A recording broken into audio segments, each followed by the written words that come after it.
Today we're going to one of the coolest, most exotic freshwater fish stores in Florida. This store is in Miami, so we have to drive down there. That's about 3.5 to 4 hours away from me. The store we're going to is called Neighborhood Fish Farm. They're one of the coolest stores. They have huge concrete ponds and they have thousands of fish in them. Really, really cool. I've never seen anything like it. So let's go. Alright, so the first thing that's crazy about when we arrived to this place is they had mansions all around this little fish farm. It was just weird because it didn't look like it belonged, but it was so cool because it was across from a really expensive house and there's just all these little fish and I just love fish, so it was just really neat to see. Very different from any fish store I've been to before, so that was really cool. They had these rare angelfish that I really wanted to get, but because I'm 4 hours away, I couldn't get them, of course. They have this policy that when you purchase a fish, they quarantine it for 3 days before you take it. So I respect that. And I was traveling and seeing family, so I didn't want to mess with buying any fish. They also had some of the rarest shrimp I've ever seen. They're called salawasi shrimp. They're like little freshwater red shrimp with white little dots. They were so cool. I really wanted them. And unfortunately I didn't get any, but that's okay. So they had thousands of concrete ponds which is filled with bunch of fish and just water everywhere, and it was just really cool. And in between the ponds you could actually see other fish that were just swimming there that had gotten out or whatnot, and they were completely chilling. They had lots of African cichlids, just thousands of them in like the ponds mixed together that you could buy. Those are really cool. They had some cool species. They had a lot of mbuna, which I really like. Goldfish with cichlids. Some of the weirdest thing was the goldfish with cichlids in the pond. They probably put them in there to help eat the algae and duckweed and whatnot, but that was really cool and my dad couldn't believe it and I couldn't believe it, you know. But when you have a big enough pond, it works because the fish don't really bother each other. But when you have a tank like that, yeah, you could have some issues. With pacu, the cobalt blue cichlids with the pacu. These fish love to eat fruit. Like in the rainforest, the fruit drops into the water and they eat it. They're so cool. That's beautiful, huh? They're really pretty. The tiger, that's the tiger shovel nose, I believe. It's really pretty. And another red tail. These guys are so cool. There's just so many aquarium or tanks everywhere, or big cylinder. They think we're gonna feed them. Yeah, they're so beautiful. They're so cool. The lily pads are really pretty. I think they need a lot of sun, so I don't know if I could put them into my pond. Hey, look at the goldfish. Oh, that's a sebrum. It's funny how all these fish just survive, but because the weather's so warm, the water stays warm all year, and then tropical fish can live here.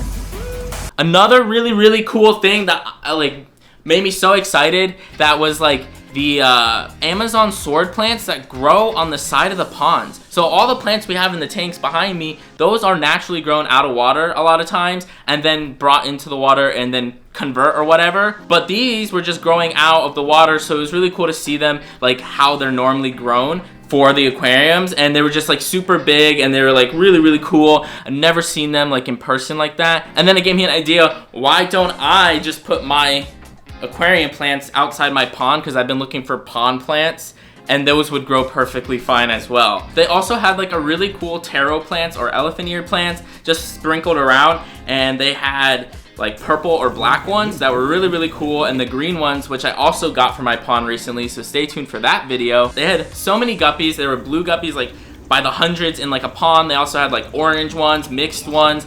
Like it was just really cool to see all these guppies spread out like in such large ponds, because they look so beautiful with all the colors. And you normally see guppies from the side, but seeing them from the top, you could see like the metallic shine on all the guppies. So that was really cool. And I like, this place was just mind-blowing. Like it was so different than all the fish stores I've been to, and because it's all outside and it's just concrete ponds that anybody could have, but these are done so well and so neat, and you know, they make it look really cool. Also, they had like monster fish, which was just like crazy, like these monster predatory fish, and like you normally see them in stores sometimes really small, but at this place they were huge. They had arowana in the pond. It was so cool to see the arowana like in a pond setting. personally, I've never seen that really, like from a top view. So that was really, really cool. They also had these massive catfish in arowana in like another pond in the back that were just like this big and just huge. I'm telling you over there, look how big they are.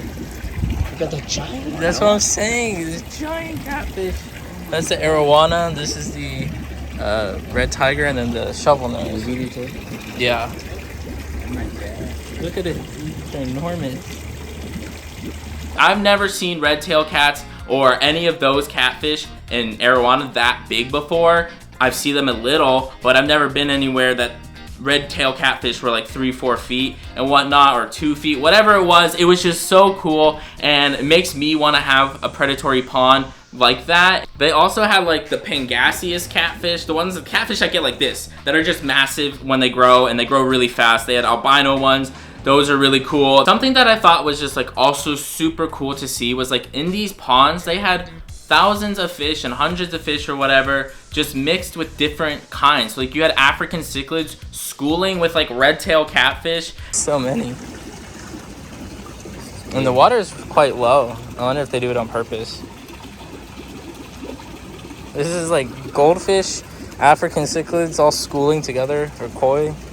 Because the ponds were so big that it allowed the fish to just like live together and not have any issues, because the fish, if they did pick on each other, could just swim away from one another. So that was really cool to see, and shows you guys that like anything is possible. And like just because the internet, whatever, tells you that fish can't go together, fish don't like each other, whatever it may be, these fish can. It was just a really fun experience, and I had a great time. And thank you and shout out to Neighborhood Fish Farm for allowing me to like record what I did. If you guys have never been, it's something that if you really like fish, like it's just a different experience, and inspired me to want to keep my fish differently. Make sure to like and subscribe down below, because the next videos are gonna be about my pond, and I'm really excited to show you guys that I'm gonna be adding more fish. I'm glad to get it in the hole.